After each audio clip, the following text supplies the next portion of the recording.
बिस्मिल्लाहिर्रहमानिर्रहीम, अस्सलाम वालेकुम। लाखों करोड़ों दुरूदो सलाम मोहम्मद मुस्तफ़ा सल्लल्लाहु अलैहि वसल्लम और आले मोहम्मद पर।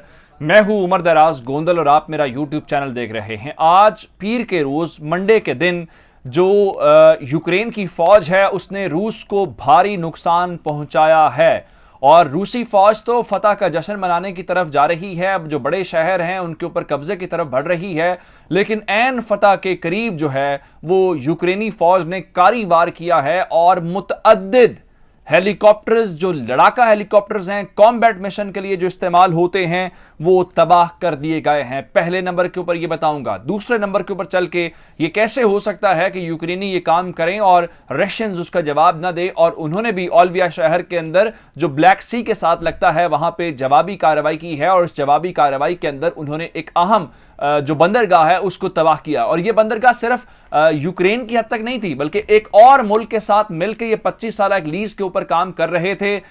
वो कौन सा मुल्क है मशरक़ वुस्ता का, उनके साथ भी क्या ताल्लुकात खराब हो सकते हैं। और फिर रशियंस ने बड़ी स्ट्रेटजी के साथ जो मवासलाती निज़ाम है, जो कनेक्शन थे यूक्रेनी अवाम के आपस में, उसको तबाह बर्बाद करके रख दिया है।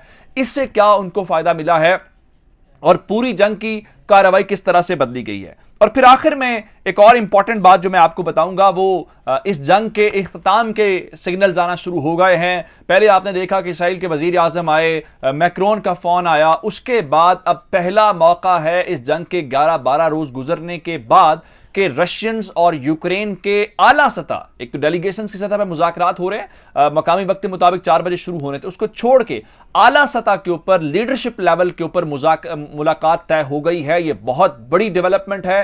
यह मुलाकात कौन सा मुल्क करवा रहा है, इस मुलाकात का एजेंडा क्या है, कहां पर यह मुलाकात होगी, यह भी बात करेंगे। फिर इंडियंस भी इस सिलसिले में थोड़े से मुतहरिक हुए हैं, उनके हवाले से भी बताएंगे। लेकिन अगर आपने अभी तक चैनल सब्सक्राइब नहीं किया और आप चाहते हैं कि आपको मुस्तनद और बर वक्त खबरें मिलती रहें, तो हमारा चैनल सब्सक्राइब कर लीजिए, बेल आइकन के ऊपर क्लिक कर लीजिए, ताकि हमारी आइंदा आने वाली वीडियोस बर वक्त आप तक पहुंचते रहे। इस जंग के हवाले से हर लम्हा सूरत हाल बदल रही है। मैंने आपको बताया था कि जो रशियंस हैं वो इस वक्त एयरफोर्स को लेके, हर चीज को लेके तबाही मचा रहे हैं यूक्रेन के अंदर, और उनकी कोशिश ये है कि जितनी जल्दी जो बुनियादी इंफ्रास्ट्रक्चर है, जो बुनियादी ढांचा है इनके दिफा का, उसको तबाह कर दिया जाए और उसके बाद सूरत हाल आगे वाली देखी जाए। अब आज यूक्रेन को मौका मिला और उन्होंने रूस के ऊपर एक बड़ा हमला किया है।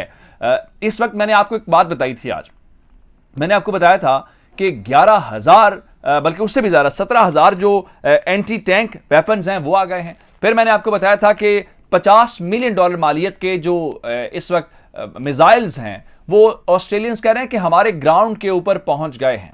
अगर वो पहुंच गए हैं तो रिजल्ट तो कहीं पे नजर आना है, कहीं पे हमला तो होना है, कुछ तबाही तो मचनी थी। और मैंने आपको कहा था ये तैयारे गिराने में बड़ा इंपॉर्टेंट रोल प्ले करेंगे ये मिसाइल्स। तो जनाब सुन लीजिए कि आज 30 ये एक दिन के अंदर बहुत बड़ी कार्रवाई है कि यूक्रेन ने बैक वक्त 30 हेलीकॉप्टर्स, जो लड़ाका हेलीकॉप्टर्स थे, वो तबाह कर दिए हैं।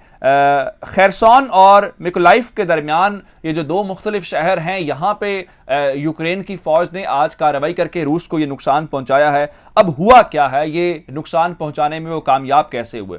जिस तरह से आपने कीव के दरमियान मैंने आपको बताया था कि एक एयरफील्ड के ऊपर उनका कब्जा हो गया है, और कब्जे का मतलब ये था कि अब दारुल हुकूमत के करीब फौजों को उतारना उनके लिए आसान हो जाएगा। इसी तरह खैरसॉन के अंदर भी वो बमबारी भी कर रहे हैं, गलियों के अंदर लड़ाई भी हो रही है। तो यहां पे उन्होंने क्या किया हुआ था, एक आरजी फौजी अड्डा कायम किया हुआ था, और उस फौजी अड्डे के ऊपर इनके तैयारे खड़े थे। और इस दौरान जो है वो यूक्रेनियों को मालूमात मिली तो उन्होंने हमले किए हैं, मिसाइल हमले किए हैं, वही मिसाइल जो इनको यूरोपीय यूनियन, नेटो, ऑस्ट्रेलिया, अमेरिका मिलकर दे रहे हैं। और उनके नतीजे में 30 हेलीकॉप्टर्स तबाह होने की तस्दीक हो गई है। और ये यूक्रेन के अपने इस दिन के हवाले से बहुत बड़ी कामयाबी के तौर पे वो देख रहे हैं कि रशियंस को एक सेटबैक हुआ है, जब वो बहुत आगे बढ़ रहे थे तो उनका लॉस हो। इसके अलावा आज इन तमाम शहरों की तरफ बढ़ते हुए 3 फौजी काफिले जो हैं वो भी इन मिसाइलों के जरिए उन्होंने तबाह किए हैं। और रूस का जो फौजी साजो सामान है वो उन्होंने कब्जे में लिया है। और ये नेटो की मदद से, अमेरिकन की मदद से सारा कुछ हो रहा है। अगर रूस का नुकसान होगा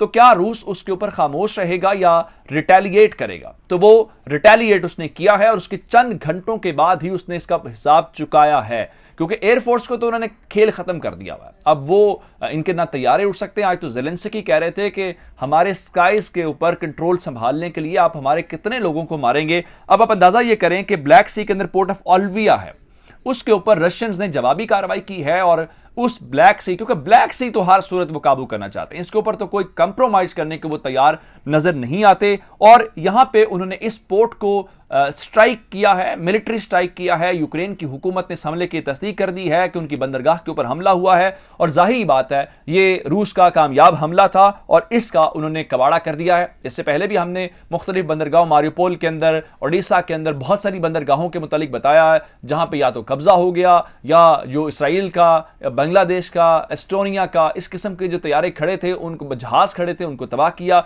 उनको टारगेट किया। कहीं कहीं पे तो क्रू मेंबर्स जो हैं वो भी मारे गए। तो इसलिए यहां पे बताया गया है कि ये जो बंदरगाह है ये कतर की एक ऑपरेटर कंपनी है, उसके साथ मिलके एक कई साल का, कोई 3-3.5 डेकेड्स के ऊपर मुश्तमिल एक मुआहिदा था, उसके जरिए इसको ऑपरेट किया जा रहा था। तो इसके अंदर इसका मतलब ये है कि मल्टीनेशनल कंपनीज को भी बहुत ज्यादा नुकसान हुआ। लेकिन रशियंस बिल्कुल स्लो नहीं हो रहे, वो जो इंफ्रास्ट्रक्चर है उसको तो बिल्कुल बहुत तबाह कर रहे हैं। आज खबर यह आई है कि जो मवासलाती निज़ाम है उसको उन्होंने मुकम्मल तौर पे यूक्रेन के अंदर तबाह कर दिया है। जो यूरोपीय यूनियन है, यूके है, अमेरिकन हैं, वो इस बात की तस्दीक कर रहे हैं कि उन्होंने, रूस ने जानबूझ के जो कम्युनिकेशन का सेटअप है उसको तबाह किया है। और इस कम्युनिकेशन के सेटअप को तबाह करने के पीछे मकसद क्या हो सकता है, वजह क्या हो सकती है? पहली वजह तो ये है कि मालूमात के जराए जो हैं वो महदूद किए जाएं। फिर यह है कि नेट की जो कनेक्टिविटी है उसको डिस्टर्ब किया जाए। हत्ता के मुख्तलिफ जो टीवी टावर्स हैं केफ के अंदर और दीगर शहरों के अंदर,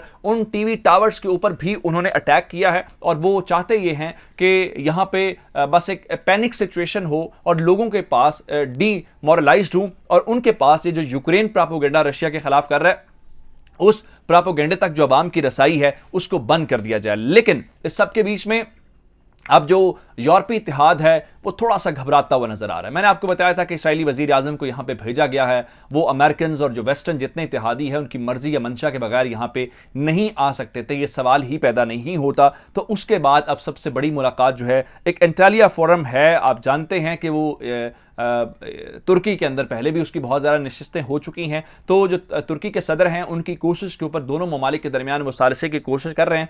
तो अब जो सबसे बड़ी खबर अब तक आई है कि डेलीगेशन की सतूहात के ऊपर तो मुज़ाकरात हो रहे हैं। आज तीसरा राउंड होना है, मकामी वक्त के मुताबिक 4 बजे जो है वो मुज़ाकरात शुरू हो जाएंगे, क्योंकि रशिया का डेलीगेशन भी आ गया है। यूक्रेन वाले भी तस्दीक कर रहे हैं कि आज बातचीत हो जाएगी। लेकिन जुमेरात के यानी 10 मार्च को तुर्की के अंदर ये पहली बड़ी मुलाकात होगी जो यूक्रेन और रूस के वजीर खारजा आपस में बराह रास्त मिलेंगे। वो कि यूक्रेनी कह रहे हैं कि जो रशियन प्रेसिडेंट हैं वो बराह रास्त उनसे मुज़ाकरात करें, लेकिन उनको मुलाकात करने की क्या ज़रूरत है, ये भी टर्की की रिक्वेस्ट के ऊपर जो है वो यूक्रेन वाले और ख़ासकर वो तो मिलेंगे, लेकिन रूस जो है वो मानने के ऊपर तैयार हो गया और उनके ऑफिस की जानिब से बयान भी आ गया है कि टर्किश प्रेसिडेंट के इन्विटेशन के ऊपर वो वहां जा रहे हैं और बातचीत भी करेंगे। दूसरी जानिब जो इंडियंस हैं वो भी अब चूंकि मामला गड़बड़ होता नजर आ रहा है, आपने जो तमाम अंडे हैं वो एक ही झोली में डाल दिए हैं और वो झोली कौन सी है, वो अमेरिकन की और वेस्टर्न इत्तेहाद की है। तो इसलिए हुआ क्या है कि अब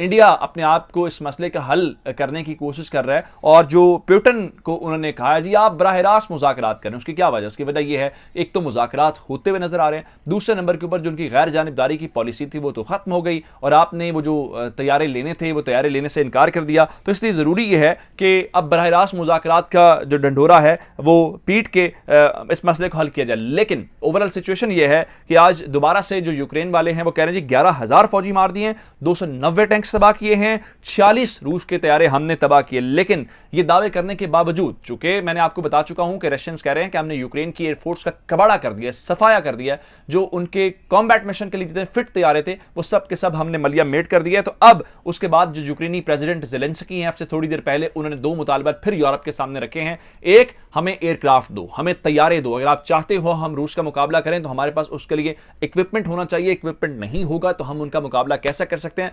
दूसरे नंबर के ऊपर वो कह रहे हैं जनाब कि हमें जो रूसी तेल है क्योंकि वहां से एनर्जी एक्सपोर्ट से वो पैसा कमाते हैं, उसके ऊपर पाबंदी नहीं लगाएंगे तो इसका मतलब यह है कि आप रशियंस को कोई नुकसान नहीं पहुंचा रहे। लेकिन अमेरिकन इसके ऊपर सोच रहे हैं, जिसके बाद मैं आपको बता चुका हूं कि सऊदी अरब के साथ, जो सऊदी अरब के शाह सलमान हैं या मोहम्मद बिन सलमान के साथ जो बाइडन की मुलाकात मुमकिन तौर पर होने जा रही है। हालांकि मोहम्मद बिन सलमान कुछ दिन पहले कह चुके हैं कि अगर मुझे जो बाइडन है वो पसंद नहीं करते तो मुझे भी कोई परवाह नहीं, मैं इसकी फिक्र नहीं करता। ये अब तक की डिटेल्स थी। मुझे उमर दराज गोंदल को फेसबुक, ट्विटर, इंस्टाग्राम के ऊपर फॉलो कर सकते हैं। मेरा यूट्यूब चैनल सब्सक्राइब करिएगा। आपकी समात का बहुत शुक्रिया। खुदा हाफिज।